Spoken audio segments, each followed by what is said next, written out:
Right. Hey. Hey there. What's up, everybody? Wednesday, here we are. Another Man. episode of pandemic. I'm gonna call it pandemic episode. No quarantine, but pandemic. But right. Social distancing. Social distancing, the virtual style. Get it popping. Exactly. Get it popping. We got to do it. We want to stay healthy because if anybody else out there knows, these numbers are rising like crazy right now. These COVID numbers. Listen, they are. It's getting crazy. I don't know what to make of that.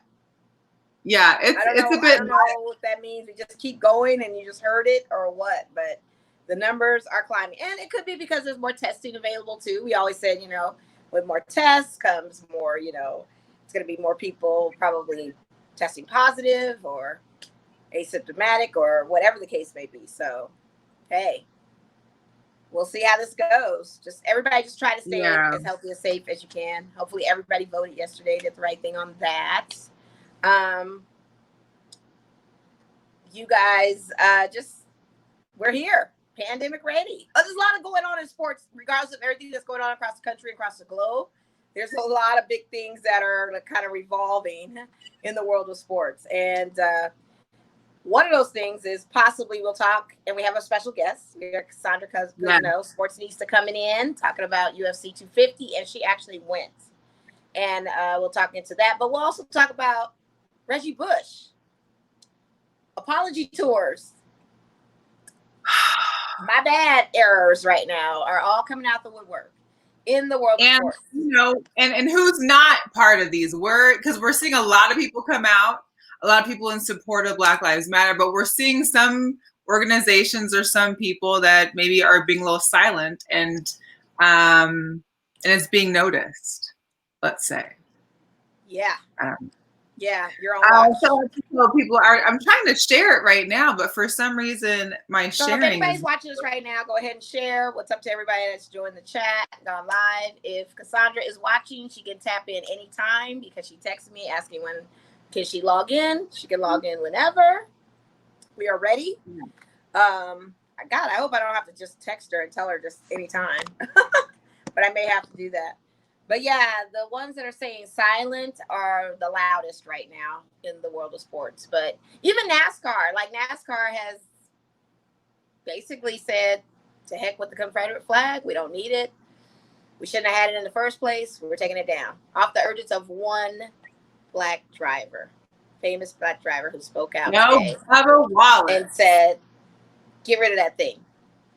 Which was why I was never personally a fan of NASCAR. I could not look at it. And how naive of me as a kid growing up watching Dukes of Hazzard, and he had the Confederate flag on top of the General Lee, Robert E. Lee. Come on, see? Didn't even know, right? How it correlates together.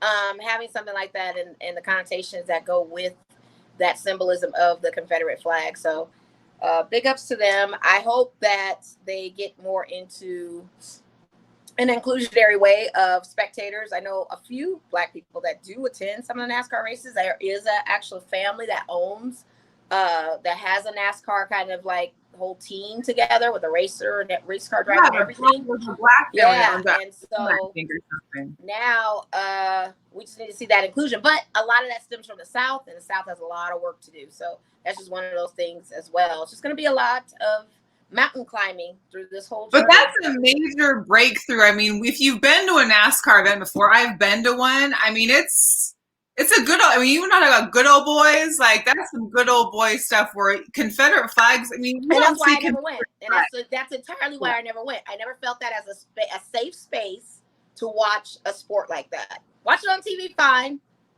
Doing all that. To be there though, in that atmosphere, it never was a comfortable atmosphere for me to attend. I never felt like that was a wanted space for me. Yeah. Because of its history. But you can tell, like, and with Bubba Wallace, he is probably, I don't even know how many African-American drivers there are, but he's one of a small percentage. And for this to happen through NASCAR, I think it just shows you the volume of what's happening.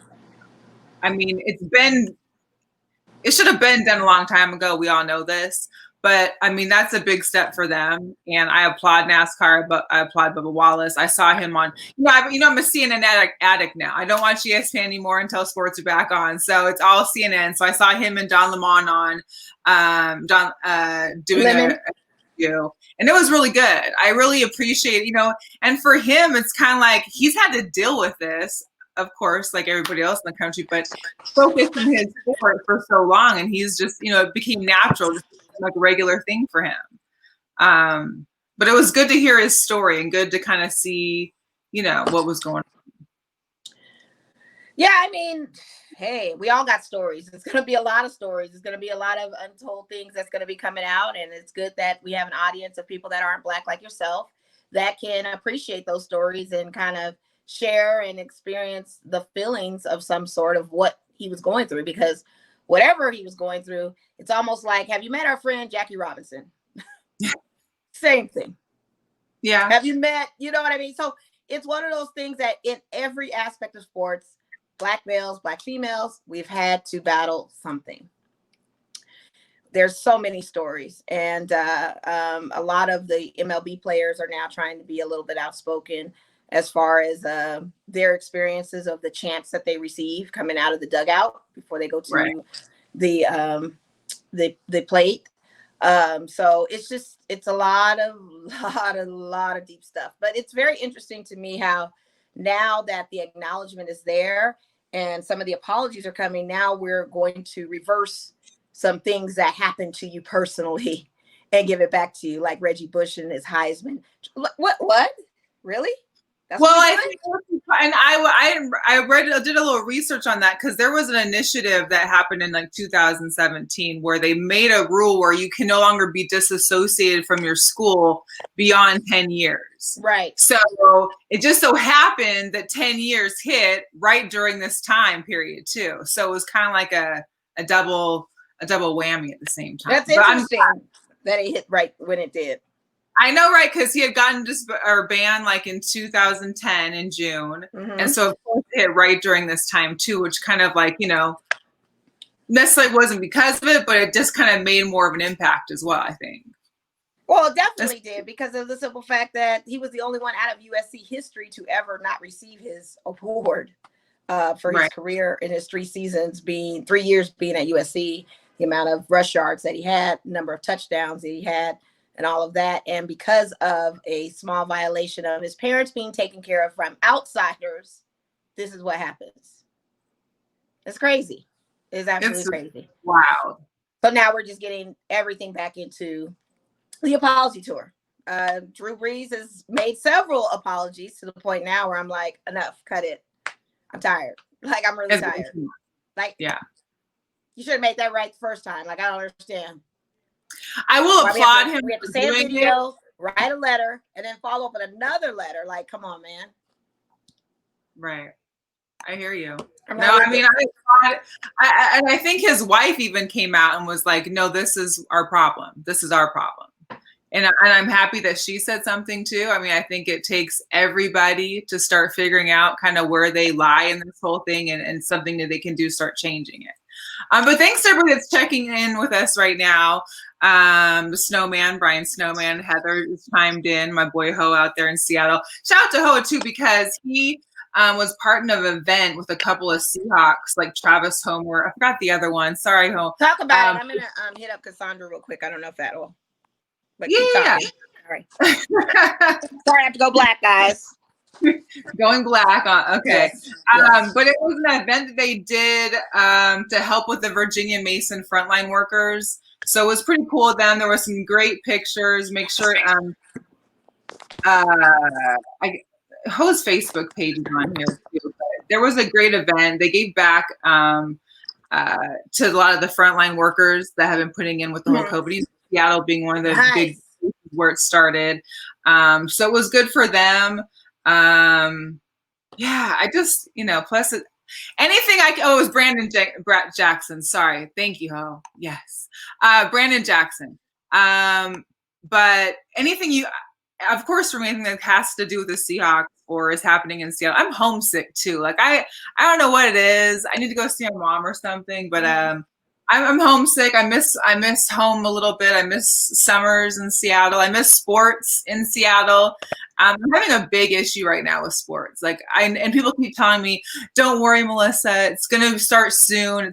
It's still like another month, maybe a month and a half away. July. Like middle, I think MLS is at the beginning of in July. July 31st for basketball. Mm-hmm. Then we got MLS going over to that Disney area too in Orlando. So you got all these different facets of sports, WNBA, NBA, and now soccer, all in that apex. And I just saw an update on ESPN that some of the professional basketball players aren't too comfortable with the whole bubble apex. And I didn't get a chance to read into it to see which ones particularly had some issues with doing that. But yeah, so it's going to be interesting how that all comes together. I'm looking forward to it personally. Hang on. We're going to good. Okay. Hey. How are you? I'm good. What's up? Cheers to you. Cheers, Cassandra. Have you seen this new cup? Like it says Starbucks confetti. So on the top, you see how like these little white flecks? Well, when you put some cold in it, they get like rainbow-like. Oh, that's cute. That's really, really cute. Okay. Yeah. So, ladies and gentlemen, without further ado, we have our favorite Sportsnista joining us today because we just came off of a UFC 250, and I wanted to kind of wait till you came on to talk about the fight because we watched it this past weekend, but you were there. Yeah. And I just kind of wanted you to walk us through that process as far as being media and the rules and restrictions and the testing and all of that it involved and what that experience was like. Well, I'm still recovering. It was legit a 20-hour day. I left my house at 6 a.m. and I got home at like 1:15. Oh my God. Yeah, you get to there's UFC bought out 2 hotels, reserved them. One for fighters, the other one for media and staff. And we had to get there by 7:45, I think it was. And there was like multiple checkpoints within the hotel. You get kind of like sign your name and then you sign a waiver that basically says if you get sick, good luck to you, but you can't sue nobody around here. That's what they want to do. Non-liability. There's like, look, if she dies, she dies. Yeah. So then they did the swab. I actually posted this on my Instagram. It lasts like 3 seconds. It's just like nothing. You say, and then it's done. But then you have to be sequestered in a hotel room for about 7 hours. And really? Till about 2:00. It's a basically no news is good news thing. Nobody called and said you're clear. It's just you went downstairs. If they called you, then you could assume you were not clear. So gotcha. It's like you got to call your doctor and get up out of here. But wow. At the actual apex, so there's a media tent set up in the parking lot. There were 3 writers allowed in: Kevin Ioli from Yahoo Sports, Arash from LA Times, and one more, John Morgan from MMA Junkie and USA Today. So everyone else was in the tent, and there was no cross-contamination. If you were inside, you couldn't come into the tent till it was over. If you were in the tent, you couldn't go inside. And that included the bathroom. I couldn't go into the bathroom inside. There was a really nice double wide trailer back there that we could use. Yeah, it was nice. Even the food was in a hot box and a cooler, and it was prepackaged. There was so we sat 3 chairs in between us, so you couldn't really talk to one another. We had the mask on, you couldn't hear if you did, and so they ran a really, really tight ship there. Wow. But there was a fighter multiple fighters almost didn't make it on the card. There was a trainer who had, first we were told a positive test, and then we were told it was inconclusive. So they retested him. And what happened was there were multiple fighters who knew that trainer. And so they were all saying, hey, what's up, and hanging out. Wow. And so the whole freaking card was really in jeopardy until that test came back. Wow. Oh my God. Yeah. Wow. Well, And I was saw that a it. preliminary fighter, or was that a fighter that was on the main card? Neil Magny was on the main card. He was part of that. Ian Heinrich, I think is the last name. He was on the prelims, but I was told there were others as well. Wow, man. Well, I saw one of your I think it was one of your posts where you showed like the individual tables that the media sat at within the tent, that the UFC basically provided equipment separately for each person, so there was no cross contamination for like mics or your work areas and stations. So how was that? We each had our own mic, and we each had our own power strip cord as well. And so usually there's you can talk to the fighters if they come to the tent. They had like another tent in back of the tent for another set of press conferences that were taking place, virtual ones for media who weren't there. And even as they were waiting for that, you couldn't get up and go talk to the fighters. UFC PR was like all over you if you tried to do that. But yeah. And they were cleaning down like the table when fighters came in. After they left, everything was swapped out, and they were very conscious of it. And listen, they're doing all this testing. Someone's going to test positive. That's the whole purpose of the test. Right. But in between all of that, it's kind of weird though. I mean, I don't know if you guys saw it. Like, you're wearing a mask after you've been tested negative. It didn't make any sense. Because if everyone's in there already, how are you allowed to catch it if everyone tests negative? This is what I'm saying. And I never got COVID conspiracies going on. Listen, we never got like an all clear either. We never, like, I didn't get like a medical slip that said, here's your results. We didn't get that. So I'm just saying. That's very interesting. And let's talk about that, because if you were sitting down, you could never leave again, right? So through preliminary and then main and then to your car. My car was at the hotel. I could, I guess I could have called a Lyft, but yeah. Wow. Interesting. So how did it look?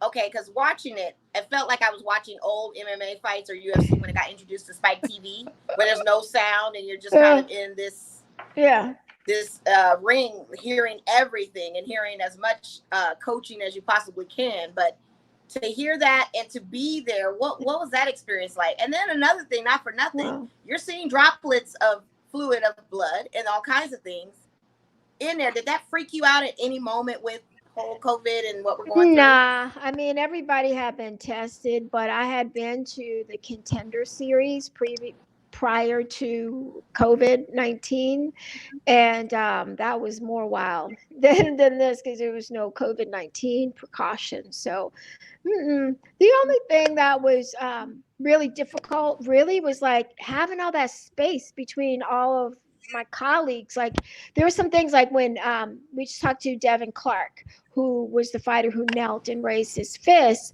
I was writing story for lvsportsbiz.com, and so I had my head down when the fight started and I didn't see it, and I heard mumbling, but because people had on masks, we couldn't really hear what each other was saying. Right. So it was just really hard. And I wonder too, like, about the ADA kind of regulations, the Americans with Disabilities Act. There are people who rely on lip reading, and they're just ass out right now. Which is interesting to me because their rule is 6 feet. Like, when it's things and objects around, if you're in public spaces, it's got to be a 6 feet rule for ADA. And it's so interesting that they didn't have anything that could kind of have some compliance for those that wanted to come. That's ain't no compliance. Wow. There's no compliance. I mean, because you can, so when the fighters come, they don't have a mask on. So you can hear them, but you can't really like hear. And there were times when people took their mask off and, it's like, hey man, if you're gonna throw me out, you're gonna throw me out. But there were people who were willing to risk it all and take their masks out for a few minutes. So out of the main card fights, your undercard fights, which fights were your best takeaways? And we'll get to the Amanda Nunes one as well. But prior to that, which one is the one that, spoke to you with the undercard fighters as well as some of the main card fighters? Before? Well, Cody I mean, Cody Garbrandt needed the win probably more than anybody on that card. He needed that win, and he did it in spectacular fashion. And he was, that one punch knockout. That's something, that right hand is something that people have been talking about Cody for a long time. So that was interesting to see him come back with that. Aljamain Sterling looked great. That division is bananas, that bantamweight division. There's like 4 or 5 guys who at any night, depending on the matchup, could own the strap. So those were the 2 other than Amanda that I found that were really exciting. And it was a good card, actually. Yeah. It was actually a pretty good card, top to bottom. Well, I enjoyed it. Looking at the main event, I mean, who would have thought that fight would have gone 5 rounds? Who would have thought that Felicia Spencer would have hung in there for the 5 rounds that she did? Right. I mean, I was mildly impressed. Yeah. I can't even say mildly. I was highly impressed because I personally couldn't last 2 seconds with Amanda Nunes, but you could tell by Amanda's disposition the whole time through the fight. She was prepared. She was ready. She really was. She takes it as a challenge and a badge of honor these days to go 5 rounds, because early on people talk so much crap about her not being able to go into deep waters because her cardio wasn't great.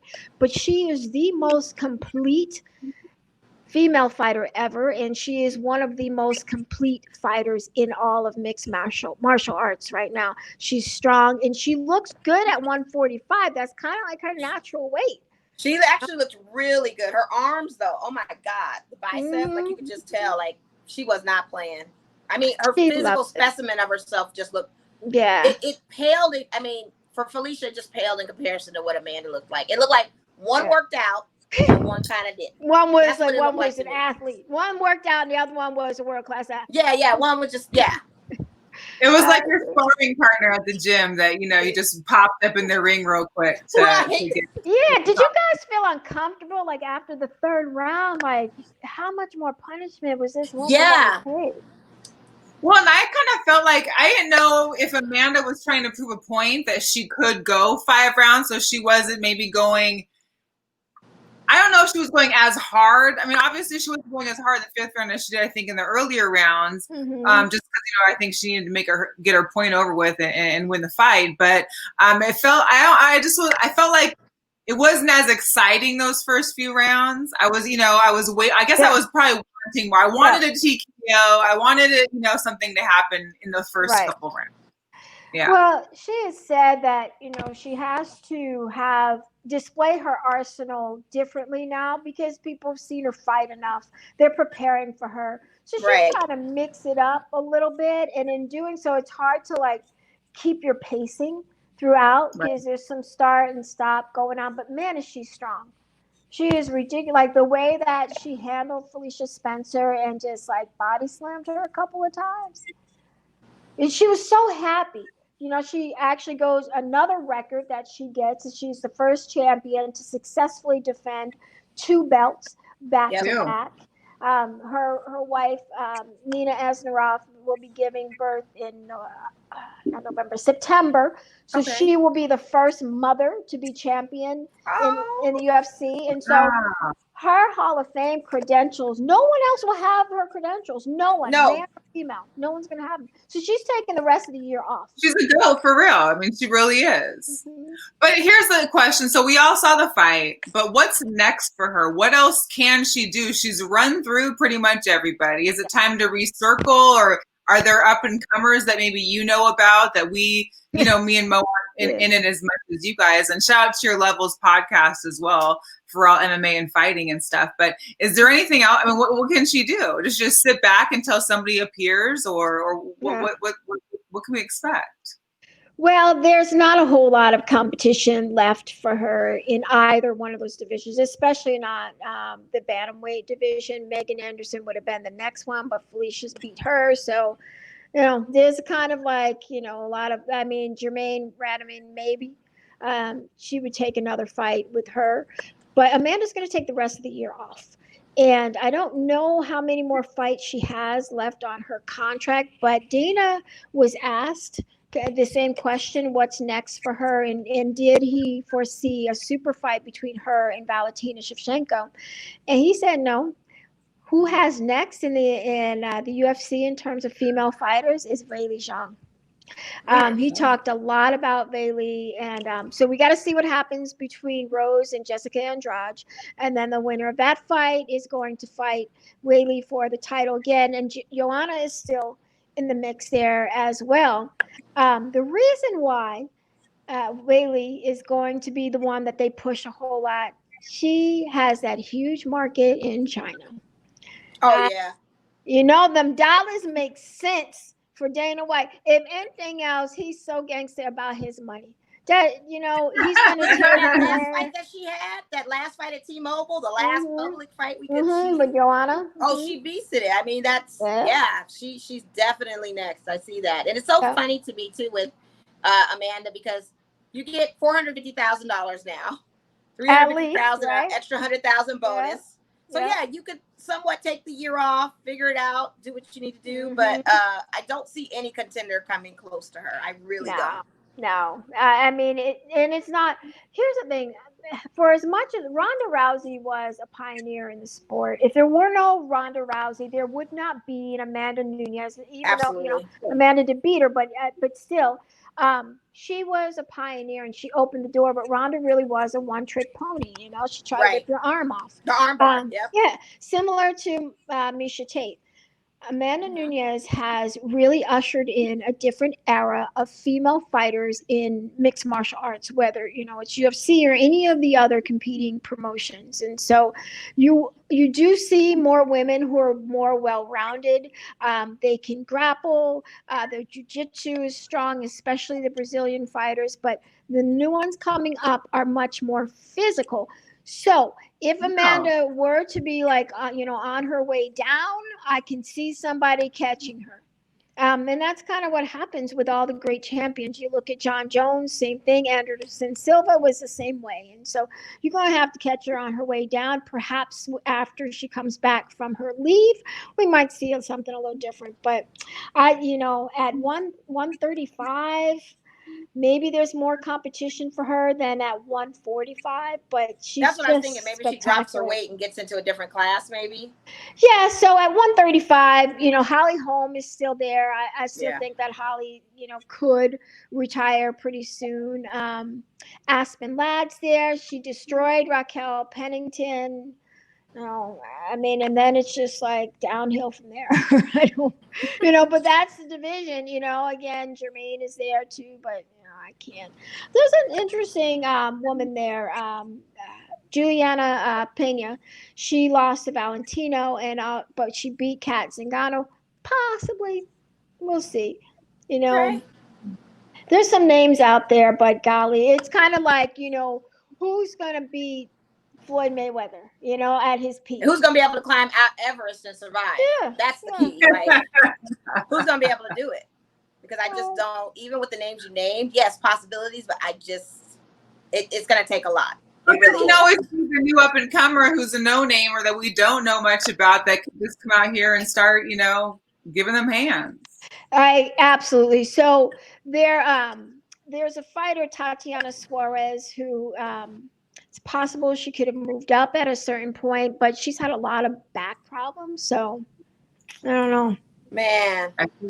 So not only are women dominating in our MMA, we have to the point where now we have stars from UFC calling out retirements.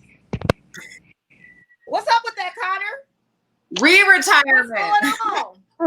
Listen, you ain't no fighter for real. Shine from Amanda, she just won, and here we go and get an update that Conor McGregor's now announced. Like we needed it at that moment. We needed it at that moment. Listen, you can't be a professional fighter if you don't retire at least once. So that's what this dude, he had to retire at least once. Let me tell you something. Conor is making a boatload of money with Proper 12. He is making so much stinking money. And that's the thing about the fight game. You got to be hungry, and you got to have you got to be in survival mode at a certain point. in order to keep taking them fights. And Conor does not have to do it. He's fighting guys who would normally fight at 155 at 170 in Darnold Cerrone, and guys who would normally fight at 170 at 155. Right. And it's a big fight, but right now he shouldn't fight for the title. He's not in line to fight Khabib. Justin Gaethje is. Right. So he asked Dana White, could he have another crack at Khabib once Tony lost, once Ferguson won? That's ridiculous. Like Gaethje earned that crack at the title. So nah, you're not getting that. So what's he gonna do? He's gonna take his gloves and go home. Right. Drink his whiskey for a minute or two. He's been very vocal about social issues though, through his social media. And so maybe, use this platform for good and don't get kicked in the head, I guess. And I know Floyd reached out and tweeted to him saying, hey, I'm still waiting for our fight. If you ever decide you want to come back. And I'm just like, oh, really? Don't you love it when people retire, then all of a sudden, like, why didn't you come back when he was active? Thank you.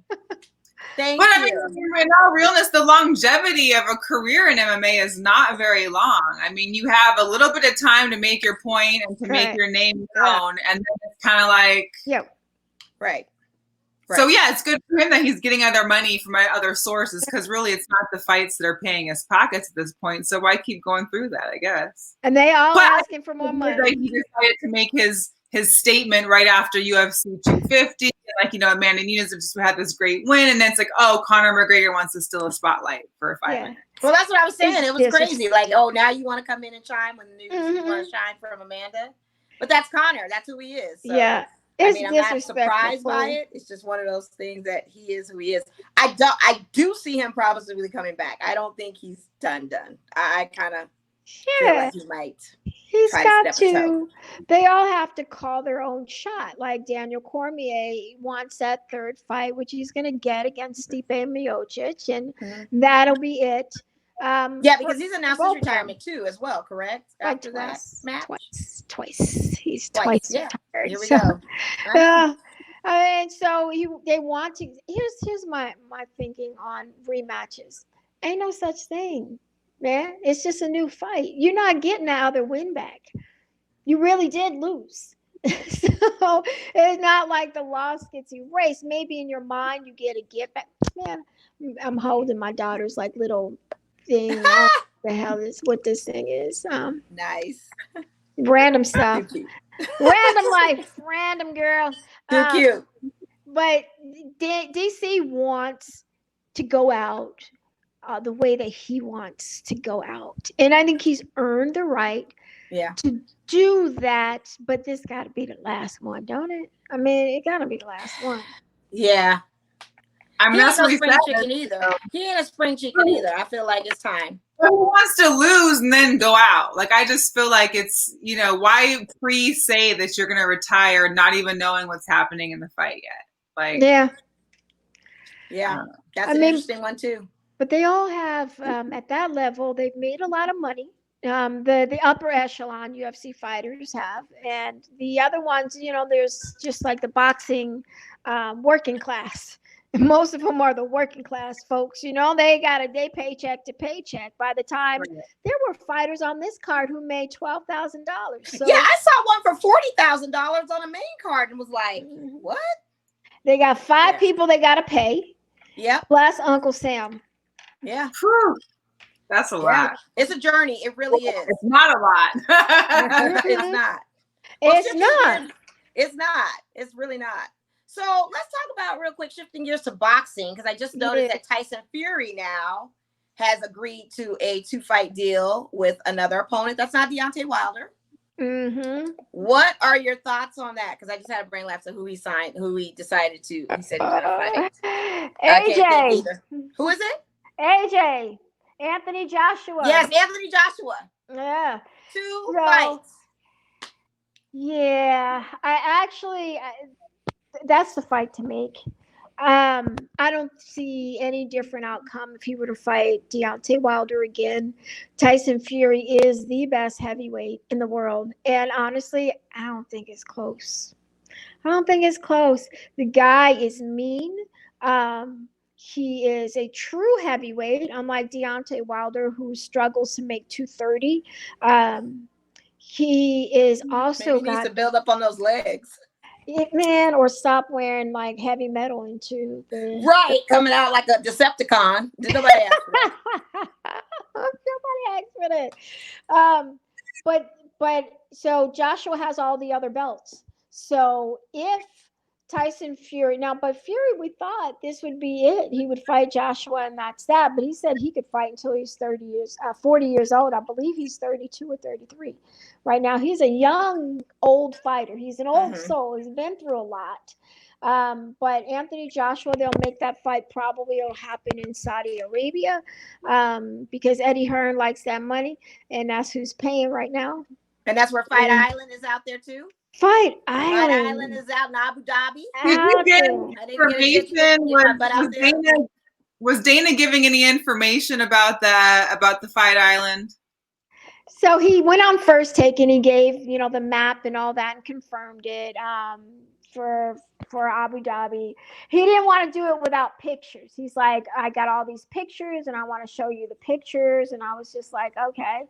We'll wait for the pictures. But the fighters that night, Herbert Burns actually was like, yeah, Dana said that, it's going to be in Abu Dhabi. And so, like, the cat was out of the bag, but he wanted to.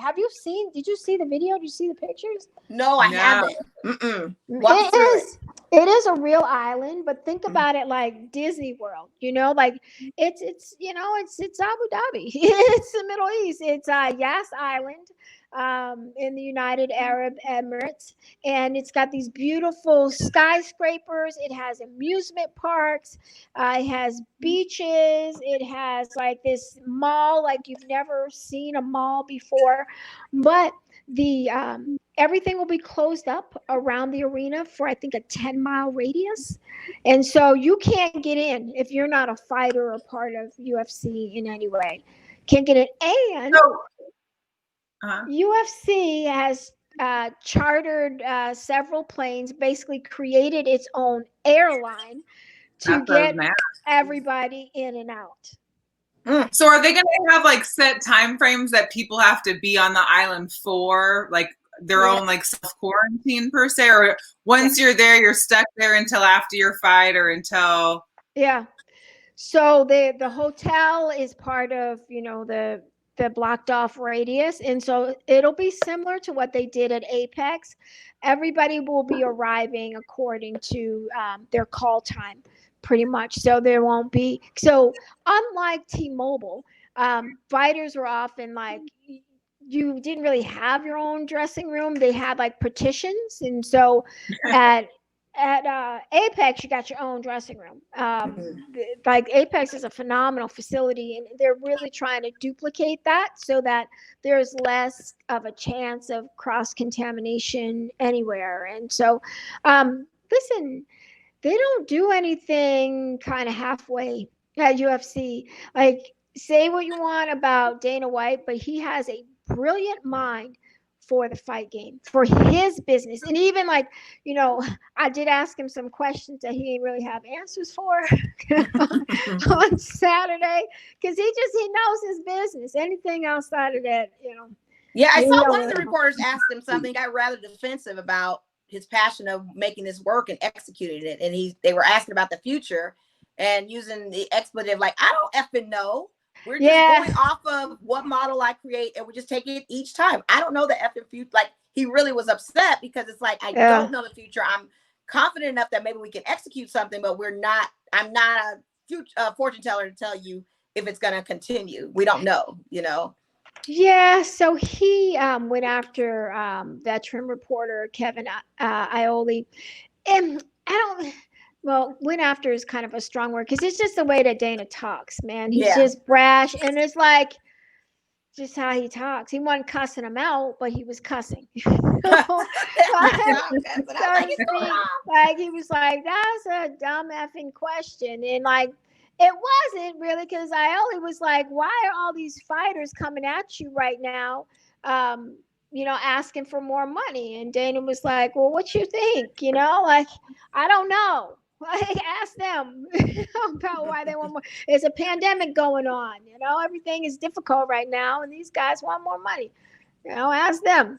Yeah. So I get it, but he's not going to answer any questions that are outside of his tunnel vision comfort zone. But he said something really interesting that people need to pay attention to, because he said this in January, that he expected COVID-19 to affect his business for the remainder of 2020 and perhaps into 2021. Saturday, he said that he expected things to get much worse. That we have Really? Yep. He said the worst is yet to come. I did hear a little snippet of that, because we got a second wave. Like, people don't understand, we're still in a pandemic, regardless of, you're seeing protesting and people clustered together and all of that, and things opening in phases, and you're seeing people out in these casinos and all that. Yeah, but he's also talking about the economy. Yeah, right. That too. And he flat out said, he was like, look, in the next couple of months, half of the media is going to lose their jobs, and there's going to be a lot more layoffs. There's going to be bankruptcies, and it's going to hit real estate. It's going to get really bad. And I pay attention to that because he's the canary in the coal mine. He's privy to a lot of information that we do not have. From the highest levels, from business. He's got the president's ear. He's got cons as well. So, folks, protect y'all's chickens. Well, I was thinking that anyway, regardless of the market now. I was thinking that anyway, with the way the hotel game is. You're not having a full occupancy. You're not allowing that. So, people that have, unfortunately, sadly lost their jobs probably won't be getting those jobs back. And then you have events that are no longer taking place in the city. We're going to see what the Raiders do. We're excited about the Lights starting up their season. But that's what we got. And it's going to be very interesting if there's no shows, no concerts, none of that kind of stuff, what that tourism looks like and how it's going to drain on the economy. It's going to be a rippling effect. See all of these sports leagues really pushing ahead hard and heavy. They got to get that money and the advertiser support as soon as possible, because things are going to start to get a little gnarly come, I predict, September, October-ish. So they're gonna have to get ahead of it. I mean, there were some NBA players who are not too keen on being out there. Yeah, we were talking about that. That they're a little hesitant on going to that Apex bubble over there in Florida to do that. So I mean, and did you see? So the WNBA, they're playing in Florida as well at the IMG facility, and there are some players who don't. What is it? A 20-game season that they're going to put on at 60% pay. So there's a hazard risk, and there's some players. They didn't sign new contracts. They're still under the old CBA. Right. And they're playing basically like at a high school gym with no fans. They're asking them to do that. And I don't know, can Liz Cambage even come back? She's in Australia. She's still in Australia. I don't know. But they haven't even said a date. Because they put Carolyn Swartz on the team, I feel like, to replace her. So what is that? You know what I mean? Well, no, Carolyn was there because it's either. Like, there's no set dates. Yeah. July. Is there? I forget the date, but it is July for them as well. But Carolyn was put back on the team to replace Jisoo, who decided to stay. She was in Jisoo, because she was in Korea, because she was supposed to take an executive position and wasn't able to do that. Now she's back on the team. Well, how interesting is it that Rusha Brown left under the cloak of night her position to take the same position in LA, didn't have like things set up, like she wasn't certain where she was living, where her daughter was going to school, and so Carolyn was in that position, but now she has to suit up. But I found it interesting, how that transition from Rusha, like, look, I ain't want to gossip since you ain't hear from me, but I just connecting some dots, like sign didn't match up. Like that straw was not all the way in the Kool-Aid. Oh. And you know, until you just said that, it's just making me think. Because I was like, you're right. I didn't even realize the blitz on the play when I saw that, when that was like going down, because and no one knew that she was even having an interest of going into LA and taking a position. It was just kind of like all of a sudden. Right. And then press was out with Carolyn Swartz. Yeah. Taking her place. So, yeah, it's very... No.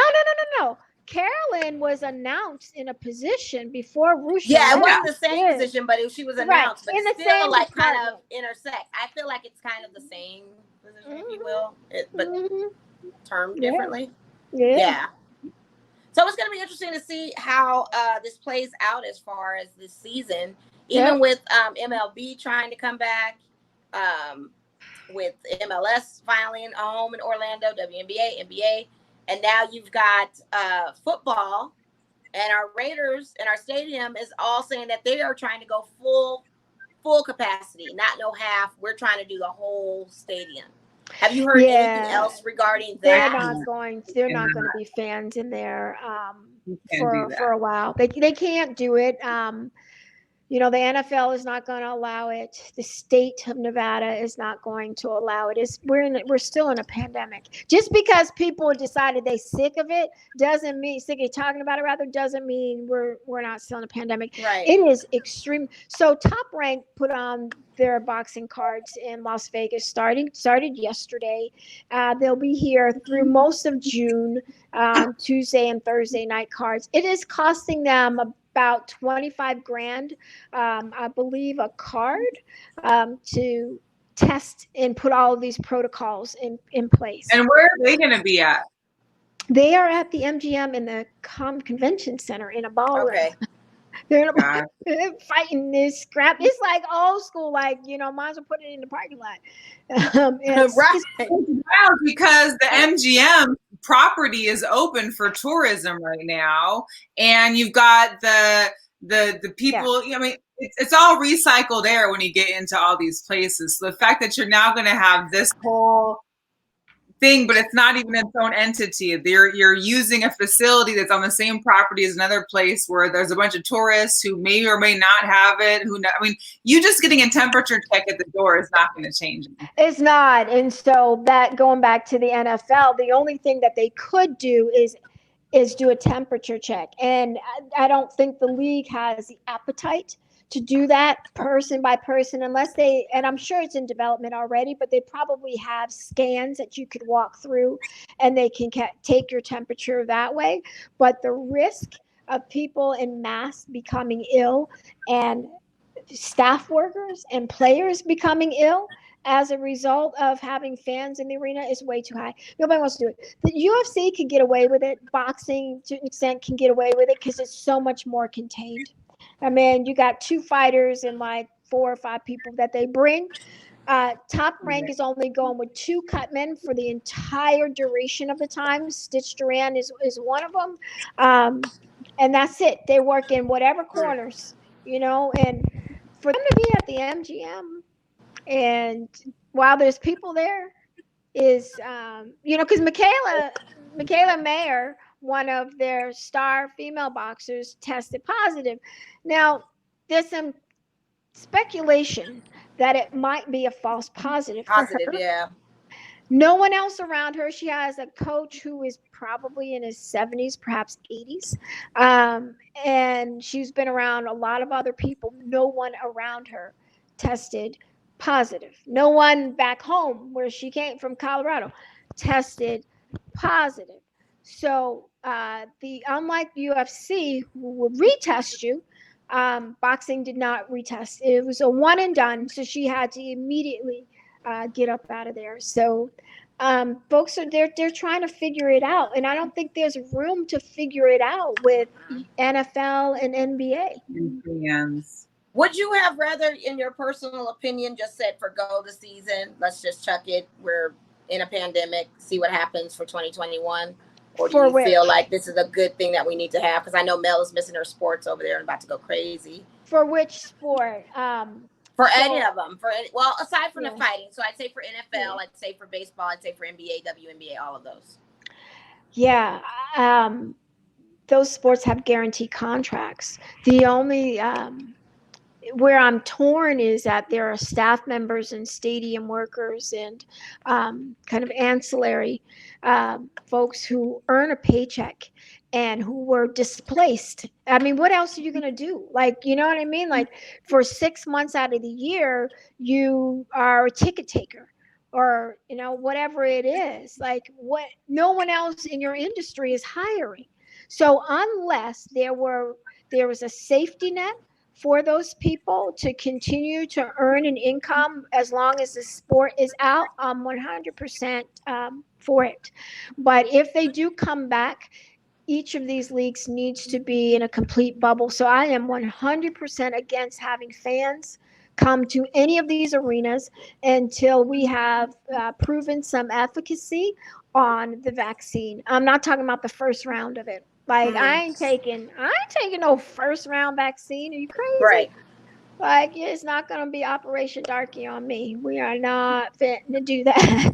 So Yeah. I mean it's tough. With fighters, it's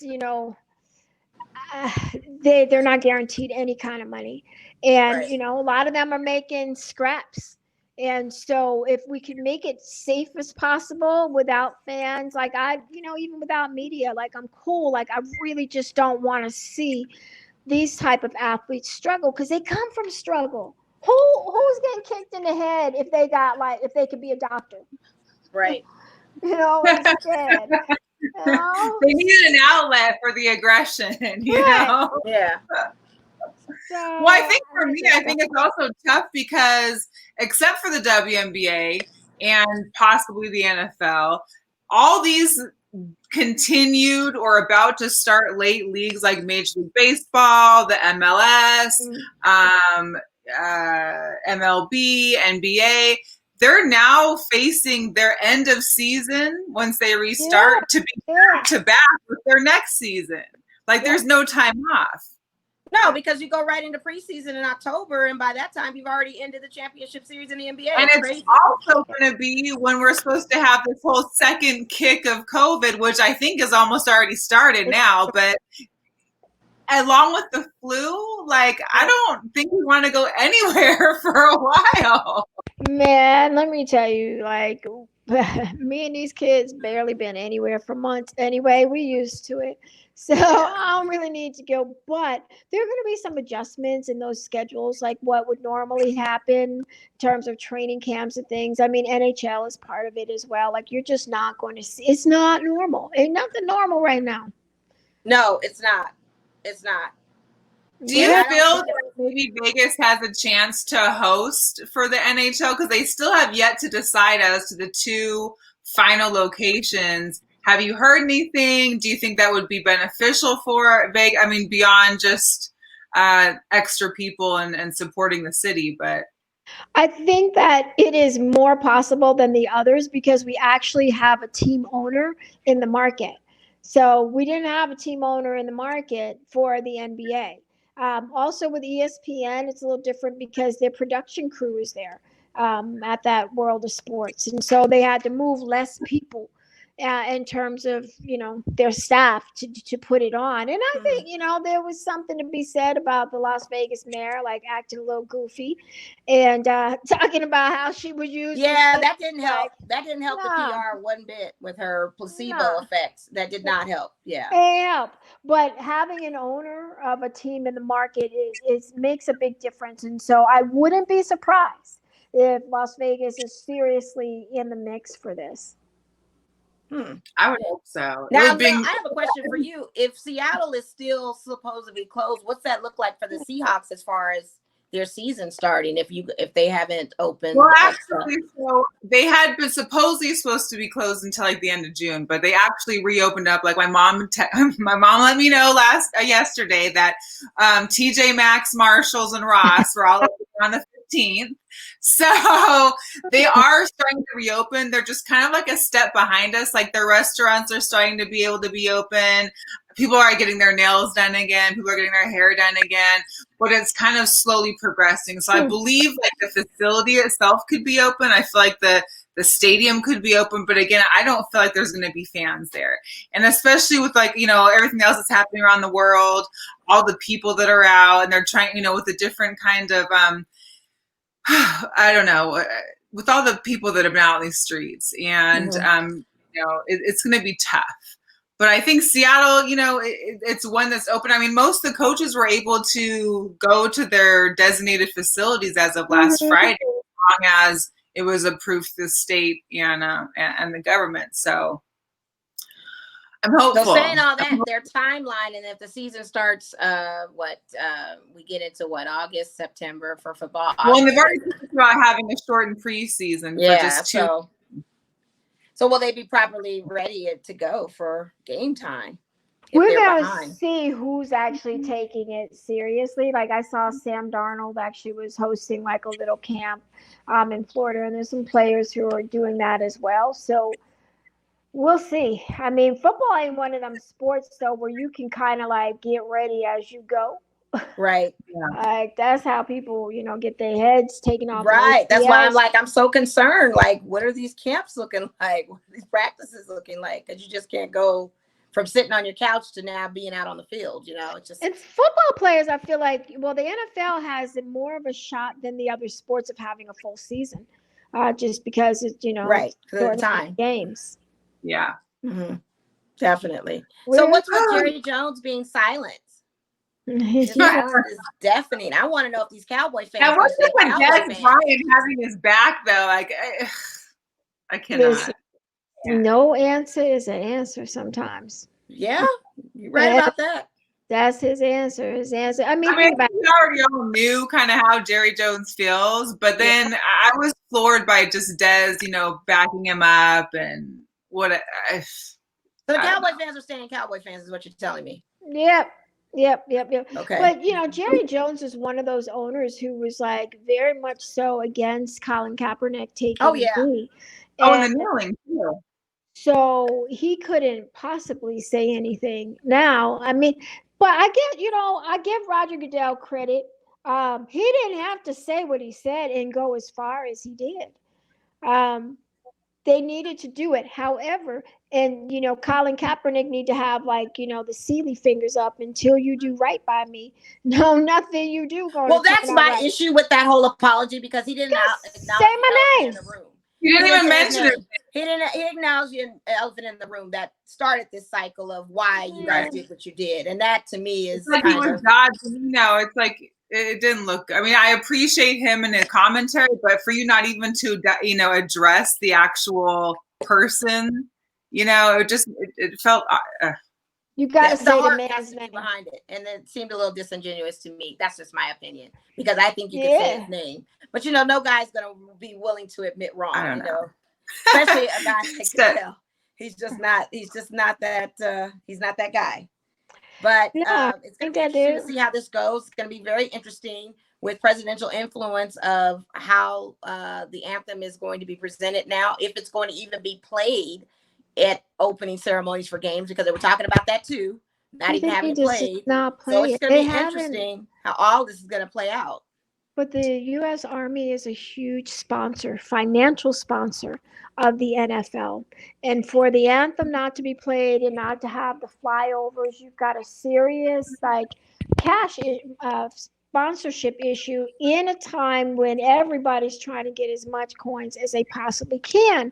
And so they don't want to see that sponsorship go away. Now, it'd be best just to keep the players in the locker room. If that's what we need to do, but there's no fans, right? So, and no fans anyway. So who's gonna be singing? And it's just gonna be goofy to sing the national anthem as it is. You're gonna stand in the middle of the field. That's one more person to bring into the bubble, another person to test.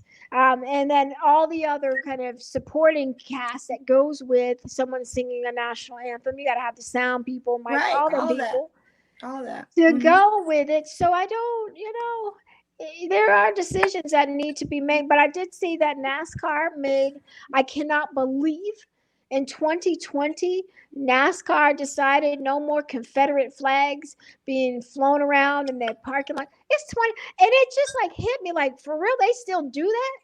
Oh yeah. Right. Like that's just normal everyday life. Man. I told Melissa earlier, I said that's one of those spaces in sports I never really got into because I never felt like being a spectator that was safe for me. No. It's not our scene, you know what I mean? So yeah, it's huge that they did that because that's almost symbolic to NASCAR. It's almost that same symbolism. You think NASCAR, you think Confederate flag, you think of all the Southerners that go. Well, yeah. Heck yeah, that's Budweiser Confederate flag in NASCAR. Like that's my vision, you know. So it's just very big that happened. So you're gonna have, you know, the NFL's got to. It's about time. There needed to be a reckoning for these things. It's about stinking time. People are going to be upset, but you know, my personal viewpoint is why are we worried about upsetting people who are destructive? Mm-hmm. Oh, if you are a destructive, toxic human, then like why we try to make you feel comfortable? Yeah. I don't know. Say that, sis. Say that. So much more. Before wrapping up, I wanted to also just give a little girl power out there to Natasha McCloud. Yes, she spoke out today. Yes. Yeah, and I posted on Girl Chat, if you guys saw our stories a while back, of Natasha McCloud actually protesting at a rally, being active and being outspoken in her stance for everything. So yeah, continue with that on the girl power. Yeah, and so she basically has said that all Black and white athletes need to basically be ready to give up pay, to lose endorsements for social injustice and to make a change. She also is one of the first. She signed with Converse for Converse basketball, so she's like the new first women's female face of Converse basketball too. So I'm happy. Big ups to Natasha McCloud, man. She is so dope. D_Cloud9. That's where you can follow her on Instagram. If you guys don't know, D_Cloud9. That is her handle. Yeah, she's dope for that. She called them out. Let's see what they do, because that paycheck, honey, that's a rough one. I felt like they should have done that when it was Kaepernick, and they didn't do the right thing on that. So we're gonna see what this does. Hey, Cassandra, where can everybody find you on Instagram and Facebook for your Sportsnista? Yeah, so it's _Sportsnista. Primarily at Instagram. I'm in and out on Facebook and Twitter. It's just the Sportsnista there, but got a little underscore on Instagram. And it's going to be an interesting next couple of months. I've been podcasting streaming a little more as of late. That's where the content is. But, athletes are available right now. So we're still getting, talking to folks. And I may or may not have a show up my sleeve. So next 30 days. We will be on the lookout. Yes, we will. Dropping something a little bit different. Okay. Well, in the meantime, they can catch you on Levels. Yes, catch me on Levels. On Facebook Live usually on Wednesdays at 5:30. And also I write for lvsportsbiz.com. Yep. Yeah. Shout out to Alex Bell over at LV Sports Biz. And shout out to Mike Dixon at Vegas Sports Daily. Shout out. We love Mike around here too. Man, the bad little cousin. The knucklehead little cousin, Knucklehead cousin who you can't get in touch with because sometimes his phone works, sometimes it don't. Man, I'm sorry. He got a birthday coming up. Mike. It reminds me, you getting a portable charger coming your way, dude. You really are. We're both cancers, so but I keep my man. But we do some partnership podcasts. Live streams rather on Fridays with Ramblin' Ralph of Mayweather Promotions, and so Fridays at 5 and 5:30 we'd be talking boxing. Nice, very good. And then tonight you're a guest. Shout out to Jose Volante, second debut week of his show. Straight Bet Sports, 9 o'clock. I am gonna eat at some. It's a Cassandra Wednesday. It is Cassandra Wednesday. We're just so happy to have you on. I'm on a world tour, and I was like, I guess, Hey, listen, when my people call, my answer is yes.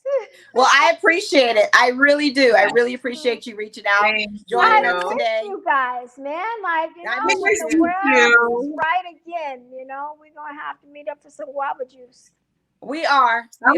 I'm slowly getting out the house. I'm actually proud of myself. I've actually taken big leaps and bounds on the outings. Yeah, so I'm getting there. But it was such a pleasure to have you on. Thank you again for all your information. We appreciate it. Up to date and current, because you're our media representation out there right now, and you know you get the access that we don't get, and we appreciate you sharing that. Happy with to us. help. Happy to help. Yes. All right, ladies, I'll be back. You. Oh, thank you, Sam. Cassandra, so dope. Sportsnista. So dope. I love it. Sportsnista. Yeah, shout out to Let the Ball Bounce. Donnell chimed in, and you know we do miss Quan. We'll have to maybe try and get a Taco Tuesday or a pizza day one day with Quan, and just keep our social distance, but enjoy some time. Yeah, I'm with that too. Yeah, for sure. We thank everybody for checking in. Tara McCree checked in. Stephanie checked in. Thank you so much for everyone that tuned in. Whose names I didn't see. I don't have my tablet to check the live, but thank you so much for tuning in. And next week we got another show, so be ready for us. We are still doing our social distancing, but it's all love, and we want everyone to stay safe out there. It's all love. It's all about the love. I love the shirt. Yep. I love that we both had pink on today too. We're like twins. We always wore the same color. Oh yeah, I have my pink on today. Yeah. Get them. I don't know what it is. Just kind of connection here. Yeah. So thank you everybody for tuning in. We'll catch you next week. All righty. Fingers. Stay safe out there, you guys. Bye-bye.